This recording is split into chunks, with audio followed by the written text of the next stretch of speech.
let me just say this to the press on behalf of the Congressional Black Caucus. We come today as a group, 56 strong. Our message today is this verdict we certainly agree with. Guilty on all charges.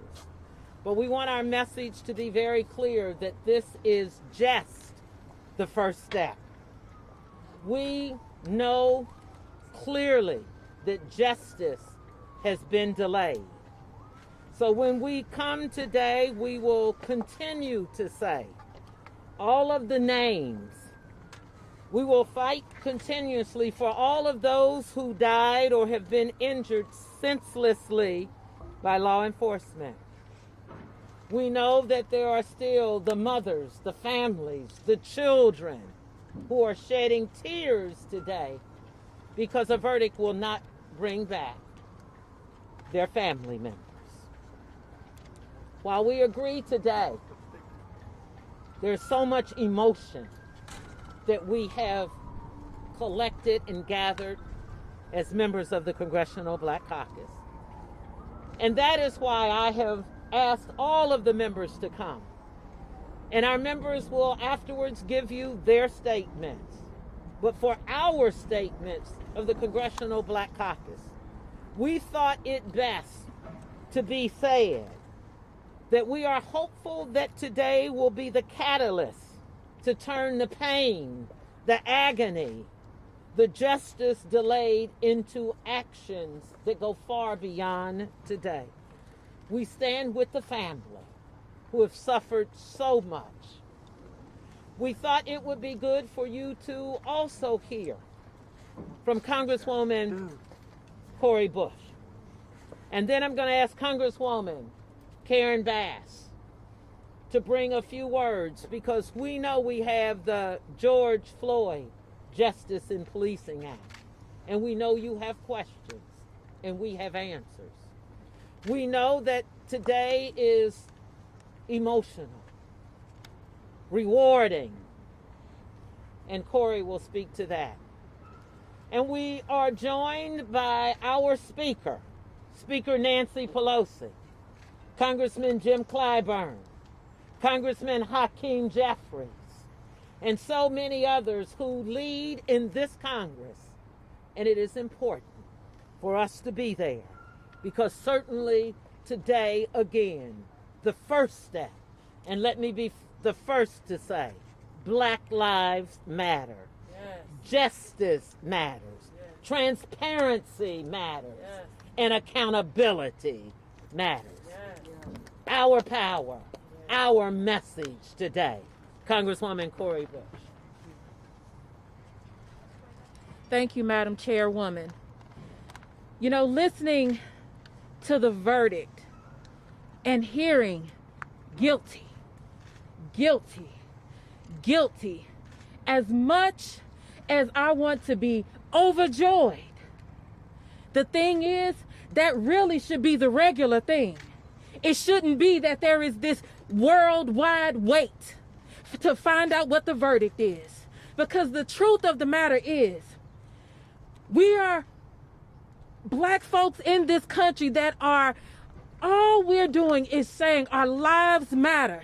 We're not asking for more than somebody else is asking for. We want our children to grow up. We want to survive. We want to have the same quality of life as other folks get. And so this verdict is a step. It's a popping of the lock to be able to get to the place where we can open the door and really start to do the work to save lives. And so this egregious murder that happened, we can call it murder now, this egregious murder that happened, it should not be that it has to look like that in order for us to have some type of semblance of what people call justice. This was accountability, but it's not yet justice. Justice for us is saving lives. And so that's what we're calling for as the Congressional Black Caucus, and I'm saying it because I know everybody up here wants to save lives. We care about saving lives, and today, saving Black lives is our work. I came to Congress to save and to legislate for Black lives as an activist, as a legislator. That's the work. And so At this point, I'm going to turn it over to our wonderful representative, Karen Bass. Thank you very much. So for a moment, we have a little bit of relief. For a moment, we can exhale. And for a moment, I hope that the George Floyd family has a little bit of relief. Can you imagine what they have been through over the last couple of weeks, day in and day out, watching videotapes and clips of the torture and murder of their family member? It is a relief. I want to congratulate our former colleague and member of the Congressional Black Caucus, Representative Keith Ellison, who is now the Attorney General of Minnesota and who led the prosecution team. So step one is the verdict. Step two is the sentencing. And we have been through this too many times to know you can get a verdict, but the sentencing must match the crime that he was convicted of. So now we have to focus on transforming policing in the United States. Since George Floyd's murder of a year ago, over 100 people have died at the hands of police. As a matter of fact, since the trial started on March 29th, 63 people have died at the hands of police. In my opinion, this is the human rights issue in the United States of America, and the point is that we need to pass the George Floyd Justice in Policing Act, put it on President Biden's desk, because that will be the first step to transforming policing. We need to take a hard look at ourselves in this country in the mirror to say, why is it that over 100 people have died at the hands of police in the matter of a year? We saw the videotape. We understand the egregious murder, but what about the ones that were not taped on a cell phone? So today, I am relieved. Today, I exhale. But today just marks the beginning of a new phase of a long struggle to bring justice in America. Thank you. Thank you so much. At this time, we would like to ask Speaker Nancy Pelosi to make some remarks. Thank you very much, Madam Chair. As you probably know, there are many honors that are afforded to a member of Congress, and certainly many more to the Speaker of the House. But nothing surpasses the honor of being with the Black Caucus today when we have seen a step in the right direction for justice done. Earlier, around 3 o'clock, I spoke to the family to say to them, thank you, God bless you, for your grace and your dignity, for the model that you are, for appealing for justice in the most dignified way. They are in search of justice then, and now they see this giant step. But as our colleagues have said, it's not over. They complimented the Congressional Black Caucus for its role that it has played in all of this. They're eager to see Karen Bass's George Floyd Justice in Policing Act passed and signed by the President into law. All of them. Well, Pelosi has become a star.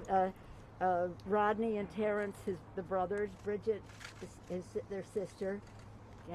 We all know Ketta, who's a force of nature within the family. But Gianna, his daughter, Gianna, to see this justice on behalf of her father. His name synonymous with justice and dignity and grace and prayerfulness. So we thank God. We thank Jesus, because we were praying to him all along. Right, darling? We thank God. They are people of faith. They conveyed that to me on the phone, but they've conveyed it all along. So as it'll be 8 weeks, according to what the judge said on this, before we know the sentencing, but that's part of the justice of it all as well. Mr. Clyburn has been a solid, steady force for all of us here, because this was a traumatic.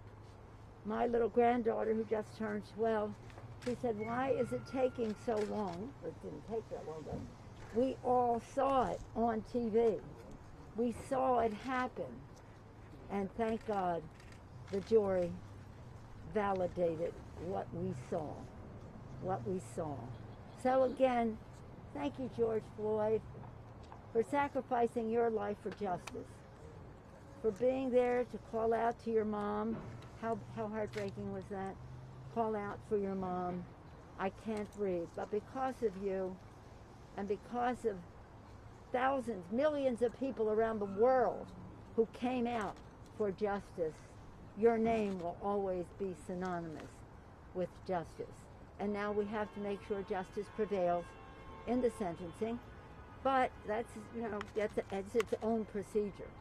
Our responsibility is to make sure that Karen Bass, who has been so open to justice with the bill that she put together, she wrote, and now trying to find areas of agreement in the Senate. Because unless we can change the law, this will be an episode. We change the law, we're going down a different path altogether. So thank you, Madam Chair Beatty, for your great leadership in all of this, for being a steady voice, to keeping some of us who just were calling constantly if you hear anything or whatever, in a place where we could follow the lead of the family.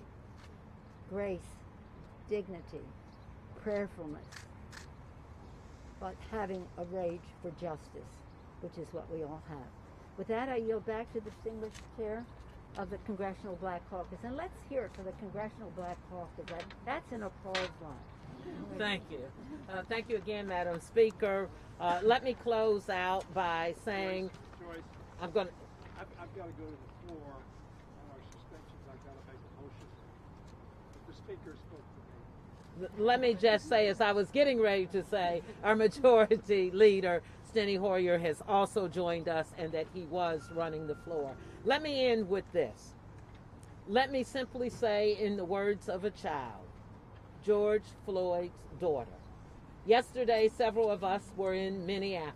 Congresswoman Sheila Jackson Lee, Congresswoman Maxine Waters, Congresswoman Karen Bass, Congresswoman Ilhan Omar. And as we sat with the family, and as I went up to that child, and I said thank you to her, and I shared her words back with her, I said, in your words, your daddy will change the world. And as her uncle was holding her, she reached down, took my hand, and she said, thank you for being here. So to the Congressional Black Caucus, thank you for always being here. This is the first step, but in her words, today we start to change the world. Thank you. We're going to walk back in together. There will be many members who may want to make statements to you, but at this time we're not taking any statements from the caucus. We're going to go and continue to do the people's work.